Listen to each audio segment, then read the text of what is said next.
The world had dissolved into a symphony of controlled chaos, a familiar score to which Petty Officer First Class Maya Rao knew all the steps. The air in the aid tent was thick with the coppery tang of blood and the sharp, clean scent of antiseptic, a desperate perfume meant to mask the butchery of the battlefield. Outside, the fading light of the Afghan dusk was punctuated by the frantic whir of helicopter blades and the shouted commands of men moving with the urgent, heavy-footed exhaustion that followed a brutal firefight. Maya, a Navy corpsman attached to a SEAL platoon, was an island of absolute calm in this storm. Her hands, covered in nitrile gloves, moved with a fluid, practiced efficiency that was mesmerizing to watch. She was a master of the grim art of battlefield medicine, her mind a cold, clear instrument of triage and treatment. She saw not men, but mechanisms, not wounds, but problems to be solved. A collapsed lung was a pressure valve to be released. A severed artery was a pipe to be clamped. This emotional detachment was her armor, the only thing that allowed her to function in a world of constant, overwhelming trauma.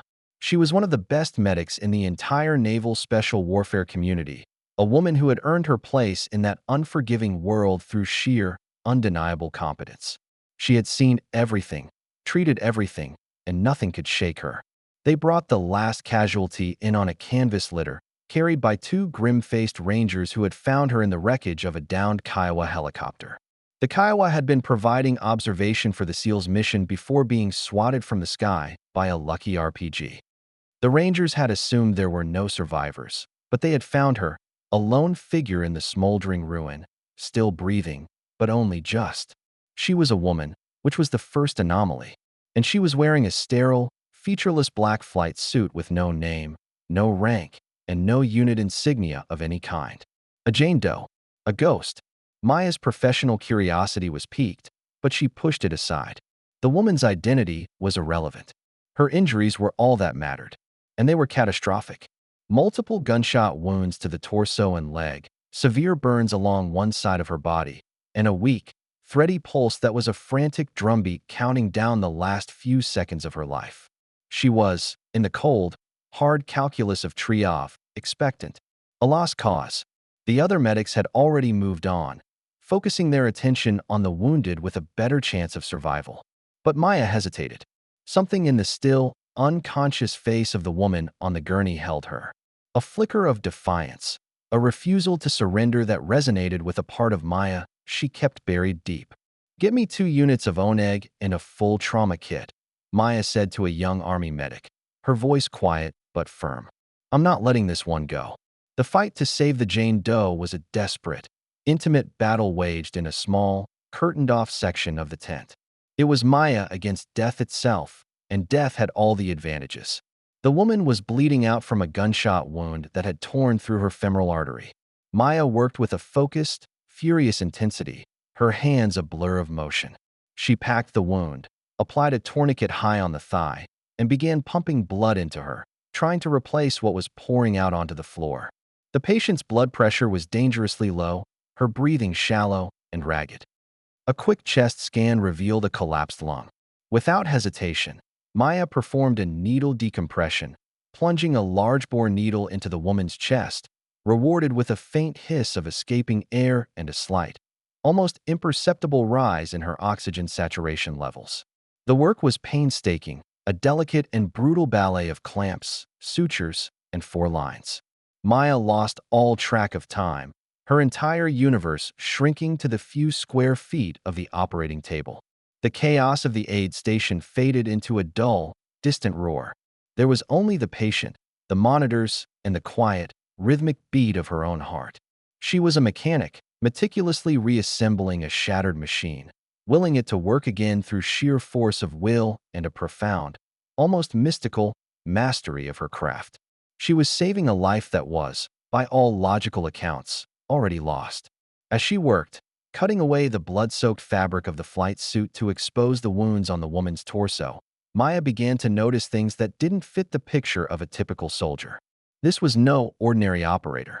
The woman's body was a testament to a life of violence, a roadmap of healed-over trauma. A thin, silvery scar ran from her collarbone to her hip, the telltale sign of a knife wound that should have been fatal. Another puckered scar on her shoulder was clearly from an old, through-and-through bullet wound. Her muscle definition was extraordinary, dense and powerful, the physique of an elite athlete or a lifelong warrior. Even in unconsciousness, there was a coiled tension in her limbs, a sense of contained power that was palpable. These were the silent, physical clues. But there was something else, something less tangible. It was the absolute stillness of her patient's face, a placid mask that seemed to defy the catastrophic violence inflicted upon her body.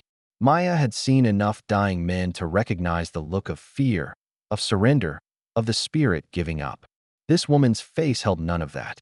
It was a look of profound, almost serene, repose, as if she were merely resting between battles.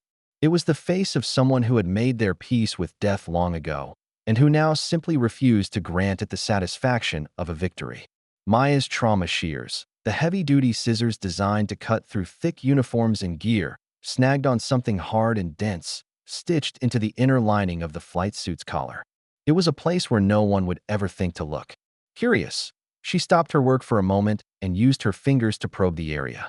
There was a small, flat object, no bigger than a postage stamp, sewn between the layers of Nomex fabric. It was a patch, deliberately hidden from view. With the tip of her scalpel, she carefully cut the stitches and pulled it free. It was made of a dark, non-reflective material, designed to be invisible to night vision. The emblem stitched on it was stark, simple, and utterly terrifying. It was the black, featureless silhouette of a wolf's head, its jaws slightly open in a silent howl. And from its right eye, a single, perfect tear, stitched in shimmering silver thread, fell like a drop of moonlight. Maya stared at the patch, her breath catching in her throat. Her blood, which had been pumping with the hot adrenaline of the fight, turned to ice. Her hands, which had been so steady just a moment before, began to tremble. She knew that symbol. It was impossible. It wasn't real. But she knew it. The wolf with the silver tear. A ghost story. A myth. The aid tent, the wounded, the distant sounds of the war. It all vanished. Maya was frozen, her mind a maelstrom of shock and disbelief. The wolf with the silver tear. It was the rumored emblem of a unit that officially did not exist, a unit that was spoken of only in the most classified of briefings, and even then, only as a hypothetical. They had no official name, but the legends gave them many. The Elegists, Task Force Moros, the Sorrowful. They were a Tier 0 unit, operating in a sphere of secrecy so complete that even the highest levels of JSOC were not privy to their operations. They were not soldiers. They were phantoms, sent on missions from which there was no expectation of return. They were tasked with hunting the most dangerous enemies of the state, operating alone or in two-person teams, with no support, no backup, and no chance of rescue. They were the nation's final, most terrible resort. The Silver Tear, the legend said, represented the bargain they made. They would trade their life for their targets. A soul for a soul. And they never failed. Maya had always thought it was a scare tactic, a boogeyman story created by intelligence agencies to explain the inexplicable disappearances of certain high-value targets. It was a myth. But the proof was now in her hand, a small, black patch that weighed more than the entire world. The unconscious woman on her table, the Jane Doe she had been fighting to save, was not a soldier. She was a living, breathing legend, a ghost from the darkest, most secret corner of the shadow world. The revelation transformed Maya's mission. Her professional duty, the abstract commitment to save any life she could, was now forged into a sharp, personal, and sacred vow. The woman on her table was more than just a patient. She was a symbol, a testament to a level of sacrifice and courage that Maya could barely comprehend. Saving her was no longer just a job. It was an act of profound, almost religious, reverence. Her hands, which had trembled for a moment, were now rock steady. The professional detachment she had cultivated for years was gone, replaced by a fierce, protective, and fanatical focus. She would not let this woman die. She would not allow this myth to perish on her watch. She worked with a renewed, almost terrifying, intensity. She ignored the other casualties in the tent. She ignored the shouts of the other medics. Her world shrank once more, but this time it was not out of professional focus, but out of a deep and sudden sense of holy purpose. She was no longer just a medic. She was a guardian, the keeper of a secret so profound it could shift the balance of power if it were ever revealed. She carefully tucked the hidden patch into a sealed pouch on her own gear, her movements furtive. No one else could see it. No one else could know who this woman was. The knowledge was a burden, a heavy and dangerous secret that now belonged to her alone. The implications of the discovery were staggering. The woman wasn't just on that Kiowa. She was the reason that Kiowa was in the air. Her presence in this remote, war-torn valley meant that a mission of unimaginable importance had gone catastrophically wrong. The woman lying on her table was likely one of the most valuable intelligence assets the United States possessed, and Maya was the only person in the world who now knew it. The pressure of that knowledge was immense. Every medical decision she made was now freighted with a new and terrible weight. A mistake would not just cost a patient's life. It could compromise national security in ways she couldn't even begin to imagine. She had to save her, not just for the woman's own sake, but for the secrets she carried in her head, for the missions that only she could complete. The battle for the woman's life became a silent, desperate prayer, each suture a plea, each clamp a hope. Maya was fighting not only against the woman's injuries, but against the cosmic injustice of a legend dying anonymously in a bloody tent, thousands of miles from a home she had likely not seen in years. She poured all of her skill, all of her training, all of her will into this one, singular task. She would not fail. Against all medical probability, against all logic, she succeeded. As the first rays of dawn pierced the dusty air of the tent, the woman's vital signs began to stabilize. Her blood pressure held steady. Her breathing, though still shallow, was regular. She remained deeply unconscious, lost in a coma, but she was alive. Maya had pulled her back from the very edge of the abyss. It was the single greatest medical achievement of her career, a feat of skill and endurance that left her physically and emotionally drained, but filled with a quiet, fierce pride. She had kept the faith. She had saved the ghost. As the other wounded were being loaded onto the standard medevac helicopters for transport to the larger hospital at Bagram, a different kind of aircraft descended from the sky. It was a sleek, unmarked MH-60 Black Hawk, painted in a flat, radar-absorbent black, with no identifying numbers or insignia. It landed a short distance from the aid station, its rotors never stopping. The side door slid open and two men emerged. They were not in uniform. They were dressed in sterile civilian clothing and moved with the quiet, predatory confidence of men who were completely comfortable with violence.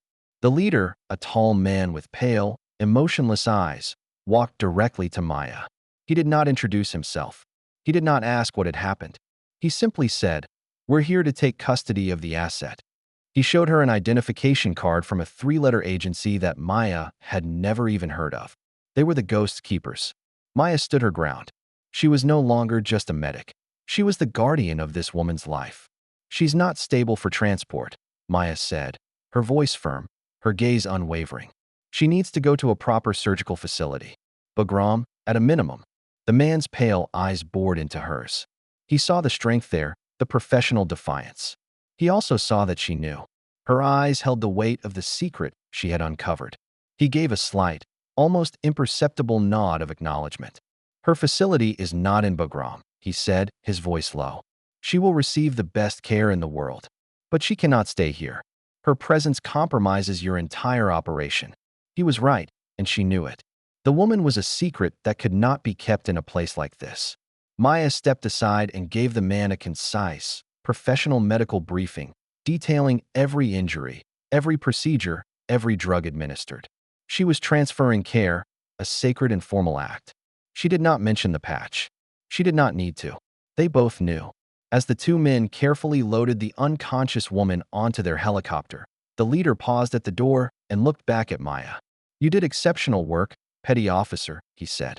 It was more than a compliment. It was a statement of fact from a man who did not waste words. It was an acknowledgement from the shadow world, a sign of respect from one professional to another. Maya simply nodded in return.